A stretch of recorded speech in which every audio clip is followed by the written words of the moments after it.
You know that feeling when you check your credit card statement and the number at the top isn't the one that scares you. It's the tiny line underneath it that says how much interest you paid this month. Like you bought a $40 dinner 3 months ago, and you're somehow still paying for it. Except now it costs $47, and next month it'll cost $48, and you genuinely can't remember what half of it was even for anymore. There's a number sitting quietly on almost every credit card in America, and it is doing more damage to more people's financial futures than almost anything else in personal finance, and most people have no real sense of how brutal it actually is. That number is 22%. My name is Alex, and I spend way too much time thinking about money, financial psychology, and why so many smart, hard-working people are quietly losing thousands of dollars a year to a number they've never actually sat down and done the math on. If you want to understand exactly what 22% interest is doing to your money while you sleep, hit subscribe and give this video a thumbs up if it ends up saving you from paying for a purchase you made 2 years ago. Before we get into why this number is so devastating, let me ask you something. When you picture credit card debt, what comes to mind? Maybe you picture someone who overspent on things they didn't need, someone being irresponsible, someone who just can't control themselves at checkout. Here's the uncomfortable truth. Most people carrying credit card debt aren't reckless spenders. They're regular people who had one bad month, one car repair, one medical bill, one slow season at work. And instead of that expense being a one-time hit, it turned into a monthly tax. They're still paying years later. The debt isn't the problem. The interest rate attached to it is the problem. And almost nobody understands just how aggressive that number really is. Let's start with the math, because once you actually see it laid out, you'll understand why I call this robbery. Say you've got $5,000 sitting on a credit card at 22% interest, and you're making the minimum payment, which on most cards works out to somewhere around 2 to 3% of the balance. At that pace, making only minimum payments, it takes you almost 19 years to pay off that $5,000. 19 years. And here's the part that should genuinely make you angry. Over those 19 years, you don't just pay back the $5,000 you borrowed. You pay back the $5,000 plus roughly $7,000 in interest on top of it. You end up paying more than double what you actually spent for the exact same $5,000 worth of stuff you already used, wore out, or ate years ago. Think about that for a second. If someone walked up to you and said, "Hey, give me $5,000 and in exchange I'll let you use $5,000 worth of stuff, but you have to pay me back $12,000 over the next 2 decades," you'd think they were insane. You'd never agree to that deal if it were presented to you in plain language. But that's exactly the deal millions of people are in right now. They just didn't sign up for it consciously.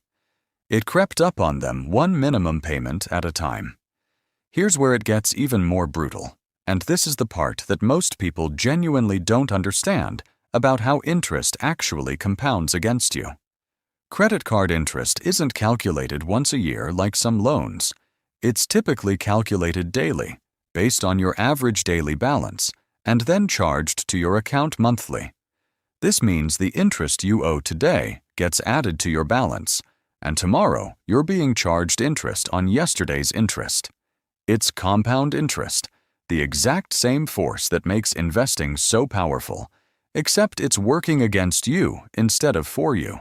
When compound interest is on your side, it's the 8th wonder of the world. When it's working against you at 22%, it's one of the most efficient wealth-destroying machines ever invented, and it's sitting in your wallet right now.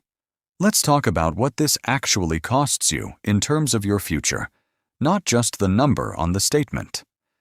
Say instead of carrying that $5,000 balance at 22%, you'd paid it off aggressively, and instead invested $200 a month, roughly what you were losing to interest and fees, into a basic index fund earning an average 8% return.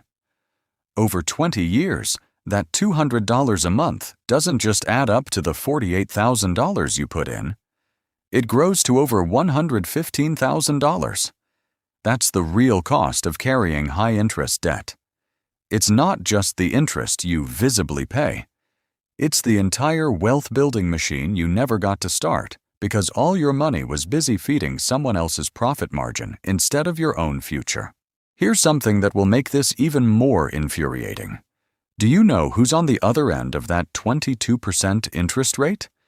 It's not some faceless algorithm.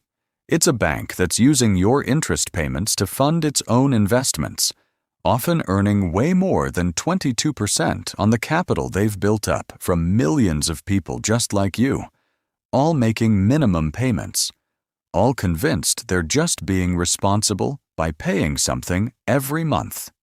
The credit card industry generates well over $100 billion a year in interest and fee revenue, and a huge chunk of that comes specifically from people who intend to pay it off eventually, but keep getting stuck in the minimum payment trap. You are, in a very literal sense, funding someone else's wealth while quietly torching your own. Now let's talk about why smart people fall into this trap. Because it's not about intelligence, it's about how the entire system is designed. Credit card companies structure minimum payments to be just barely enough to keep you compliant while maximizing the amount of time you spend paying interest. If minimum payments were designed to actually get you out of debt quickly, credit card companies would make far less money. So instead, minimum payments are calculated to be the smallest number that keeps your account in good standing while extracting the maximum interest over the maximum time. It's not an accident that paying the minimum on $5,000 takes 19 years. That's the system working exactly as designed, just not in your favor. Here's where the psychology gets interesting, and this is something almost nobody talks about. When you're staring at a large total balance, say $8,000 or $10,000, the mountain feels so big that throwing an extra $50 or $100 at it feels pointless. Your brain does this thing where it compares the extra payment to the entire mountain instead of comparing it to the interest you're about to be charged. But here's the reframe that changes everything. That extra $100 you throw at your balance this month isn't just $100 off a big scary number. At 22% interest, that $100 is preventing roughly $22 a year. Every year, for as long as that debt would have otherwise existed, in interest charges you'll never have to pay. Paying down high-interest debt is one of the only places in personal finance where you get a guaranteed, immediate, tax-free return equal to your interest rate. There is no legitimate investment on earth that guarantees you a 22% return with zero risk. Paying off a 22% credit card is the closest thing to a guaranteed 22% return that exists anywhere in personal finance, and most people don't treat it with anywhere near the urgency that number deserves. Let's talk about the order of operations here, because this is where a lot of well-meaning advice actually leads people astray. There's a common belief that you should build a large emergency fund before aggressively attacking high-interest debt. And in the case of moderate interest rates, that's reasonable. But once you're dealing with anything north of 15 or 20%, the math flips hard. Every month, you delay attacking that debt in favor of building savings that are earning maybe 4 or 5% in a high-yield account. You're losing the spread. You're earning 5% while bleeding 22% on the other side. That's a losing trade every single month it continues. The smarter approach for most people carrying high-interest debt is to build a small starter buffer, somewhere around $500 to $1,000, specifically so an unexpected expense doesn't force you right back onto the card and then throw every available dollar at the highest interest debt until it's gone. Here's a strategy that works incredibly well and doesn't require any sacrifice of willpower. because it removes willpower from the equation entirely. It's called the debt avalanche method. Instead of spreading extra payments evenly across multiple cards or paying off the smallest balance first for a psychological win, you list every debt you have from highest interest rate to lowest, and you throw every extra dollar at the highest rate debt while making only minimum payments on everything else. Once that highest rate debt is gone, you roll that entire payment amount into the next highest rate debt, and so on. This method is mathematically the fastest and cheapest way out of multiple high-interest debts because it stops the most expensive bleeding first. It's not the most emotionally satisfying method. That title goes to the debt snowball, where you pay off the smallest balance first for quick wins. But if your goal is minimizing the actual dollar amount you lose to interest, attacking the highest rate first wins every single time. Now here's a tool that more people should be using, and almost nobody talks about enough. Balance transfer cards.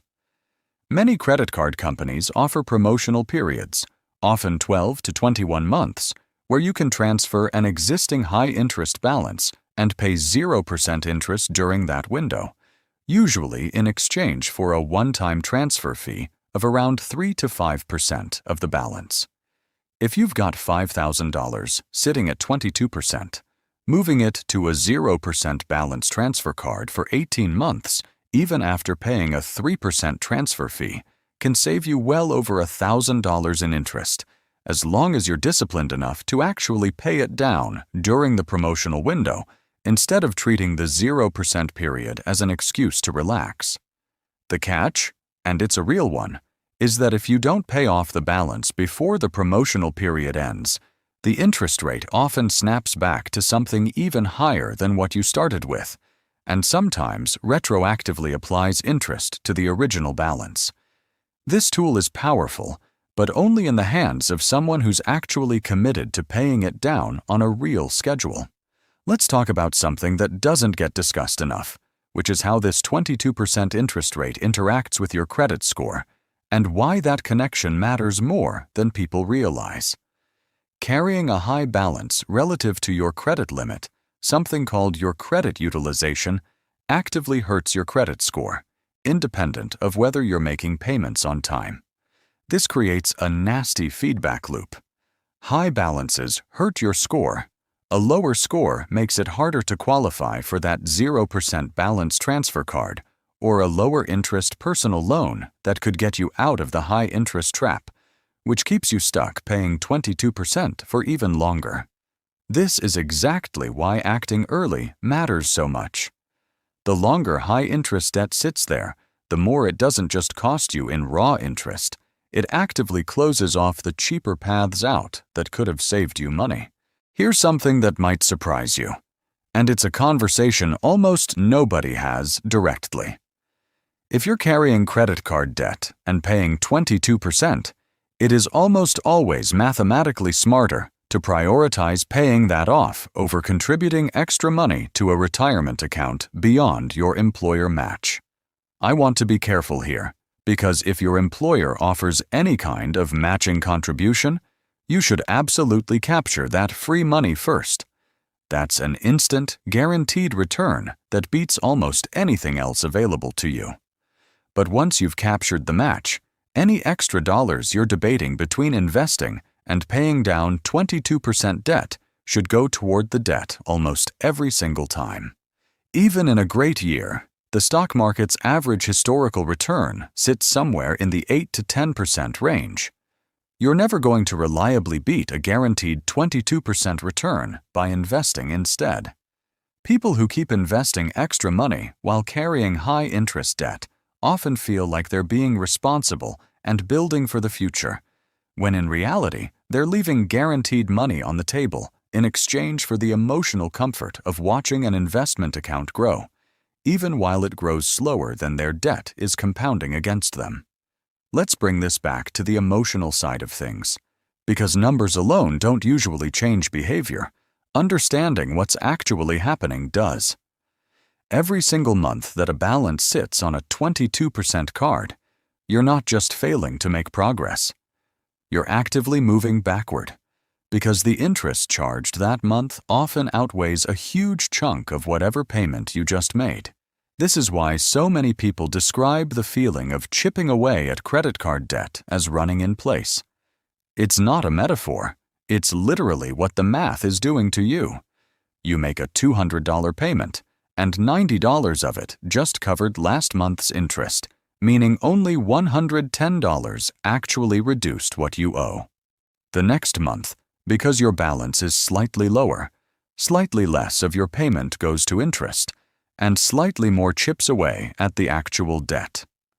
This is why the first few months of aggressively attacking high-interest debt feel painfully slow, and why so many people give up right before the pace starts to noticeably pick up. Here's the reframe I want to leave you with. Every dollar you send toward that 22% balance isn't just a payment, it's a guaranteed 22% return that no legitimate investment on the planet can match. Think of paying off that debt not as some boring obligation you're forced to deal with, but as the single best investment opportunity currently available to you. Because in a very real, mathematical sense, it is.